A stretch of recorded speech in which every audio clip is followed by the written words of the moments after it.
കൊല്ലം ആയൂരിന്ന് ഞാൻ കോമഡി മാസ്റ്റേഴ്സിലേക്ക് വണ്ടി കയറുമ്പം പ്രതീക്ഷയൊന്നും ഇല്ലാതെയായിരുന്നു വന്നത്.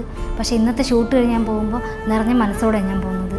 ഇത്തവണ ഇവിടെ നിന്ന് എന്തെങ്കിലും കിട്ടുകയെന്നുണ്ടെങ്കിൽ എൻ്റെ മോനൊരു ബാഗ് മേടിച്ചു കൊടുക്കണം. ആ ഒരൊറ്റ ആഗ്രഹമേ ഉള്ളൂ. സത്യം പറഞ്ഞാൽ എന്ത് പറയണമെന്ന് എനിക്കറിയില്ല. എന്നെ കണ്ണീർ നോക്കിയാൽ ചിലപ്പോൾ മനസ്സിലാകും. എന്താ പറയണ്ടേ?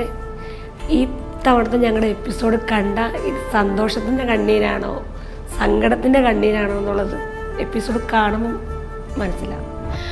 ശാരിക ഇപ്രാവശ്യം വന്നപ്പോഴാണ് അവളുടെ കാര്യങ്ങളൊക്കെ ഞങ്ങളോട് പറഞ്ഞത്. അത് ഞങ്ങൾ ഒരു എക്സ്പെക്റ്റ് ചെയ്തതിനേക്കാളും വളരെ വലിയ ഒരു കാര്യങ്ങളായിരുന്നു. അപ്പം അത് ഞങ്ങൾക്ക് ഭയങ്കര ഷോക്കായി പോയായിരുന്നു. അത് പക്ഷേ ഈ കോമഡി മാസ്റ്റേഴ്സിൽ വന്നപ്പോഴത്തേക്ക് ഞങ്ങൾക്കതൊക്കെ ഒരു സന്തോഷത്തിൻ്റെ വഴിയിലേക്ക് വന്നു. പക്ഷേ നിങ്ങൾക്കത് അറിയണമെങ്കിൽ നിങ്ങൾ കോമഡി മാസ്റ്റേഴ്സ് കാണുക.